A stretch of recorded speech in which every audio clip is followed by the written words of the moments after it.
Hello കൂട്ടുകാരെ, ഈ കമ്പും കോലും എന്താന്ന് പറയാവോ?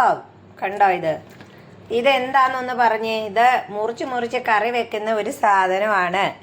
ഇന്ന് ഇതാണ് കറി. കണ്ടാലൊരു കമ്പ് ഒക്കെ പോലെ തോന്നും, കണ്ടോ, തടി കഷ്ണം പോലെ തോന്നും അല്ലേ? ഇതെന്താണെന്നറിയാവോ നിങ്ങൾക്ക്? സോസേജ്. ഇതാണ് സോസേജ്. ഇത് മുറിച്ച് മുറിച്ച് നമ്മൾ ഇന്ന് കറി വെക്കും. ഹായ് കൂട്ടുകാരെ, എല്ലാവർക്കും ഗുഡ് മോർണിംഗ്. ഇതാ കണ്ടോ, ഇത് സോസേജ് കണ്ടോ, ഇത് കണ്ടിട്ടുണ്ടോ? ഇത് കുറച്ച് കറി വെക്കാൻ പോവുകയാണ്. അതാ, ഇത് കുറച്ച് ഞാൻ മുറിച്ചു, ഇത് കുറച്ച് മുറിക്കാത്തത്. ഇതിൻ്റെ മസാല ഇതാ ഇവിടെ തയ്യാറാക്കിയിരിക്കുന്നു. ഉള്ളിയും തക്കാളിയും വെളുത്തുള്ളിയും ഇഞ്ചിയും പച്ചമുളകും കരിവേപ്പിലയും കൂടെ വഴറ്റി കണ്ടോ, നല്ല അടിപൊളിയായിട്ട് വെച്ചേക്കുന്നത് കണ്ടോ. ഇതേപോലെ ഇത് വെക്കണം കേട്ടോ, അടിപൊളിയായി കറി.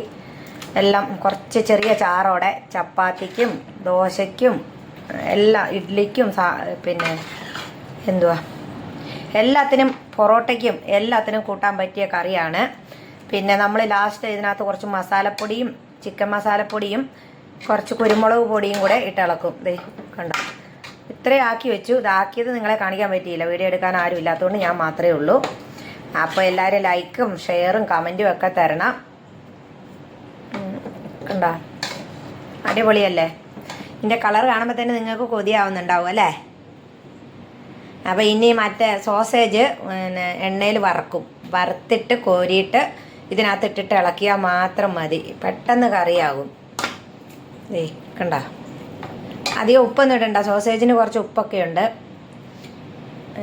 നിങ്ങളൊക്കെ വെച്ചിട്ടുണ്ടാവുമെന്ന് എനിക്കറിയാം, എന്നാലും ഞാനൊന്ന് കാണിച്ചെന്നേ ഉള്ളൂ. ഈ സോസേജ് ചെറിയ ചെറിയ കഷ്ണങ്ങളാക്കണം. അപ്പം നേരത്തെ നമ്മൾ കണ്ട തടി കഷ്ണങ്ങൾ ഈ പരുവാക്കി, കണ്ടോ. ഇനി ഇത് നമ്മുടെ അരപ്പ് ഇവിടെ തിളയ്ക്കുന്നുണ്ട്, കണ്ടോ. ഇതിനകത്തേക്ക് അങ്ങോട്ട് ഇട്ട് കൊടുക്കും. വറുത്തിട്ട് കറി വെക്കാം, വറക്കാതെയും വെക്കാം കേട്ടോ. ഇത് എങ്ങനെ വെച്ചാലും നല്ല അടിപൊളി സാധനമാണ്. ഞാൻ എന്തായാലും സമയം പോയതുകൊണ്ട് വറക്കുന്നില്ല. ഇത് കണ്ടോ, നമുക്കിതിലേക്ക് ഇത് ഇട്ട് കൊടുക്കാം അങ്ങോട്ട്. നല്ലവണ്ണം ഇളക്കി ഇതിൻ്റെ കൂടെ അങ്ങോട്ട് യോജിപ്പിച്ച് ചപ്പാത്തി, ഞാൻ ഗോതമ്പ് ദോശയാണ് ഉണ്ടാക്കുന്നത്. ഗോതമ്പ് ദോശയ്ക്ക് അങ്ങ് കൂട്ടി തിന്നാം, അടിപൊളി. കണ്ടോ, തടി കഷ്ണമൊക്കെ ഇങ്ങനെ ആക്കി ഞാൻ നല്ലവണ്ണം ഇളക്കണം. ഇത് വീഡിയോ പിടിക്കാൻ പറ്റുന്നില്ല കേട്ടോ, അതുകൊണ്ടാണ് ഇങ്ങനെ ഞാൻ ഒരു കൈ കൊണ്ട് ഇളക്കുകയും ചെയ്യുന്നു, വീഡിയോ പിടിക്കുകയും ചെയ്യുന്നു. ആർക്കെങ്കിലും വേണോ? ഗോതമ്പ് ദോശയും സോസേജ് കറിയും അടിപൊളി. എല്ലാവരും ഇങ്ങനെ ഒന്ന് വെച്ച് നോക്കണേ, നല്ല സൂപ്പർ. അറിയത്തില്ലാത്തവരൊക്കെ ഇതൊന്ന് എണ്ണയിലൊന്ന് ചെറിയ മാതിരി വറുത്തിട്ട് വെച്ചാൽ ഒന്നും കൂടി നല്ലതാണ്.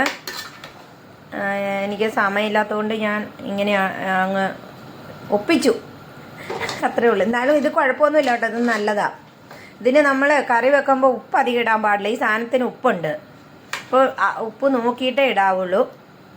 അപ്പോൾ എല്ലാവരും ലൈക്കും കമൻറ്റും ഷെയറും ഒക്കെ തരണം, സപ്പോർട്ട് ചെയ്യണം, കൂടെ നിൽക്കണം. സ്റ്റാർ തരാൻ പറ്റുന്നവരൊക്കെ ഓരോരോ സ്റ്റാറും കൂടി തരിക. ഒരു 10 സ്റ്റാറും കൂടി വേണം എനിക്കിനി. അപ്പോൾ എല്ലാവർക്കും ബൈ ബൈ.